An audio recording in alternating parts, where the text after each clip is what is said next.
welcome to Practical Access. I'm Lisa Dieker.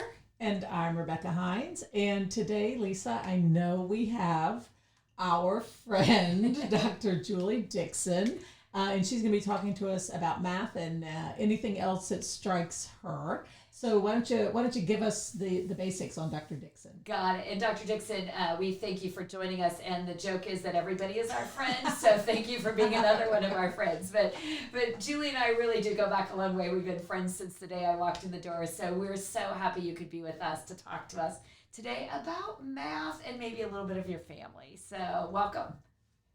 Thanks so much. I'm honored to be here. Well, thank you. So I know you're going to be too humble to admit this, but I would say you're one of the top math gurus in this country in thinking about how we help people learn math. But I also think you have a really unique lens in disability. So my first question is going to be a really simple one, and that is, I'm a math teacher. Doesn't matter the grade level. What's the first thing I should be thinking about to do high quality math when I have an inclusive setting? What should be my primary thought? What's my big takeaway from a practical approach in your mind? So for a practical approach, regardless, we want to make sure we keep the learning goal for the math lesson in mind. But once we've made sense of that learning goal, we want to select tasks that have a lot of opportunities for access. We often describe those tasks as having low floors and high ceilings so that more students can be included in the conversation. I love it. And as we think about math today, I know you're a lover of discourse and kids talking. Can you give me a little example of what that looks like? Like if you could describe the perfect classroom, what would that look like? So the perfect classroom would involve a welcoming environment where students could engage in a conversation with what they have to bring to the table. I can give you an example of, say, a third grade class. So in a third grade class, exploring strategies for multiplication, a teacher might ask students, well, let's consider this fact, 6 times 7. And we want to explore strategies to get to the product of 6 times 7, the answer if we multiplied 6 times 7, if we didn't know the answer already. By sharing that situation and offering students tools like manipulatives, like cubes that they could count, whiteboards they could draw on, and then welcoming students to provide strategies, we're allowing students to bring to the conversation what they have to offer. A student can say, well, I can make 6 groups with 7 of these counters in each group, and then I can count on all the counters. And the other student, though, could say, well, I just know the fact. Another student could skip count 7, 14, 21, and so on.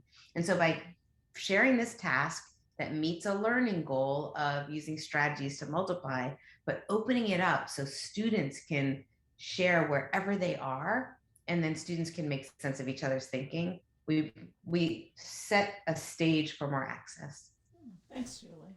So now let's expand this a little bit. That was a great example. And I'll stick kind of with elementary, and I'm going to add on now special ed, but I'm going to stay away from secondary content experts for a moment. Let's say I graduate from an elementary ed program, and I just happen to be what I will call math resistant. Maybe I'm not confident as a teacher in my own math skills. So whether I'm a special ed teacher, elementary ed teacher, I'm not particularly confident myself. What are some good entryways for me to build my own confidence in teaching math so that I'm not, shortening that window of opportunity for my kids? And I see that happen, and I'm sure you do too, where I just I teach the fewest minutes of math that I can possibly get away with because I feel like I'm not great at it myself. So how can I increase my own, not only proficiency, but confidence as a math instructor? Great question. And so that's common where people come to teach elementary school math, especially, and lack some confidence in their own mathematics prowess, I guess, right? Mm-hmm. So what we want is to give the teacher opportunities to have experience as learners. And that could simply be by doing the tasks themselves with the aid of resources. So often we have published resources, textbooks for the class, and the teacher's additions to those textbooks go unopened. If a teacher's uncertain, unfamiliar, that is a really helpful resource. Regardless of the curriculum you use, open the teacher's edition and see how the math is described. It might be that you're not going to have time, especially if you limit your minutes teaching math, which I'd like you to suggest you not do. But if you do, it's likely that you're not going to have time to do every problem that's in the lesson for the day from the textbook. So you can choose problems and then look at how the textbook describes how to teach those problems and look at the answers from the textbook. By working backwards, you can make sense of the mathematics that you're teaching and bring that greater level of confidence into your instruction. Well, I love that answer, and I love knowing that you're this amazing mom with these two beautiful daughters that really represent this range of twice exceptionality. And so, as a mother, parent, and speaking to classroom teachers, what would you suggest if your child is gifted and struggles at the same time, especially in areas like mathematics? How do we approach that in the classroom and as well as a parent? So that's a really big question. So we have gifted learners who struggle academically. We have gifted learners who struggle with the attention, with patience, with other students in the class. So it really depends on the student and the child for the parent. So parents know their children so well. From the parent's perspective, I would have conversations with children about what's happening in your math class. What do you like about it? Where do you have concern? Where do you have anxiety? And by having the child talk to the parent about their experiences, sometimes children can even work through strategies to be more successful in the classroom themselves. I know with my own children, when they were in the classroom situation, they're grown now, but in the classroom situation, we would have lots of conversations. What makes you feel successful in math class? Where do you feel less successful? And now we can problem solve about strategies as a learner to bring in open-mindedness, trying to communicate, assert your needs when you're not understanding, to share your needs with your own teacher so the teacher can get to know you better as well. And Julie, segueing back to that classroom environment, my background's in English ed, so I'm authentic when I say I don't know the best strategies and I don't know what the latest is out there, but I do know that, sometimes I will go back and think back to some of the historical people in my own area and things like Nancy Atwell and her reader writer workshop. And there were just so many pieces about that spoke to me because it's about mini lessons and creating a classroom where kids are working on their own things, but coming back together and sharing, etc. What would you say are some of the seminal pieces that we could look at if we're just getting started as a math teacher that might give us some, a nice, not a script to follow, but a nice pattern to follow so I can be comfortable as that math leader?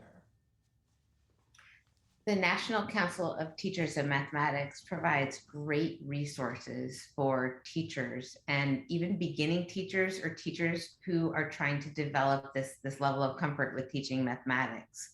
There's a new document out, Catalyzing Change, that helps with the conversation of equity, including access and around important mathematics in the mathematics classroom. I would encourage a look at that. Another one is Principles to Actions, which describes teacher practices to help develop successful learners of mathematics. I think those would be two good places to start. Great. And I'm going to throw out a seminal piece I think everyone should read, and that is the book that you wrote with your daughter's Stroke of Luck, because I think also your journey in that of reteaching your daughter about mathematics. Would you like to share a little bit about what's in that book with the listeners? I think it's just a great place for both parents and for new teachers to read and say, wow, math guru sharing her heart and soul in a book. It's just a beautiful piece, and I'd love for you to share a little with us. Sure, and thank you. So this book is written by me and my daughter, Jessica Dixon. She wrote it when I think she was 11 or so, and now she is a senior in college studying, double majoring in neuroscience and statistics, and hoping to help us to understand the brain better. But it's about her older sister and my other daughter, Alex. Alex had a stroke when she was 12. It followed a long illness, but the stroke resulted in Alex needing to relearn all of her academics. It also left her legally blind and half paralyzed, but let's talk about the academic part of this. Alex had to relearn everything. And so as an educator, I felt that I was very well prepared to help her relearn mathematics. And then I realized and found that I never should have taught anyone until I had the honor of reteaching Alex, because I learned so much from that process of finding ways to help Alex to be successful as a neurodiverse learner. And so the book takes us through the journey of Alex's illness, but also of her recovery. And we do share in it strategies to help students relearn, help students learn when they do have struggles, and we provide some inspiration. So thanks for having me share that. Yeah, and I have to ask, can you share with everyone what Alex is doing now? I sure can. So Alex just graduated from the University of Central Florida in early childhood education, and she minored in exceptional education. She is hoping to be a teacher of young learners, 4-year-olds, in an inclusive setting. And she has decided to learn a bit more in this journey by starting her master's degree in early childhood education at the University of Central Florida. So she, as a neurodiverse and struggling learner, is continuing to learn and grow and hopes to give back to education. Well, it helps when you have a mom who's an expert in education. So, Julie, my final question is a simple one, yet a complex one. Math gets a bad rap, I think. How do we make math feel more fun for learners and teachers? What's one off the cuff, one way to make math more fun? One way to make math more fun is to make it more rich in discourse. I've enjoyed having this conversation with you all because we like to talk. We like to share what we learn socially. So what can we do with mathematics to make it more social is to share tasks with learners and have them, talk about learning to learn more deeply. And I think we also need to push ourselves as adults to embrace mathematics more readily and serve as models for our young learners. The more we can publicly embrace mathematics positively, the more likely the students and children we teach and support can do the same. So I'm going to piggyback on that question and ask you a similar question, 2 parts, but short. What's your best advice for parents to help their kids with math, and for your advice for parents with kids with disabilities? What would be your one takeaway for each of those areas? So for parents to help their children with mathematics, let the children be the leaders. We know that we learn best when we can teach. So let the children teach us about what they're learning in school and have them explain and justify the math they're using. Make sense of what they're saying and engage in a conversation there. When we have students who struggle, it's going to take longer. And so I would also encourage us to find ways to limit the number of problems we do with our students, and rather than trying to limit the intensity of the problem. so that we spend more time on fewer problems so that we can help our students who struggle to make sense of those problems. That's great. Great. Well, thank you so much for joining us and sharing your multiple expertise and for being a great colleague and friend. So if you have questions, please post them on our Facebook page at Practical Access, or you can tweet us at Access Practical. Thank you again, Dr. Dixon. Thank you. Take care.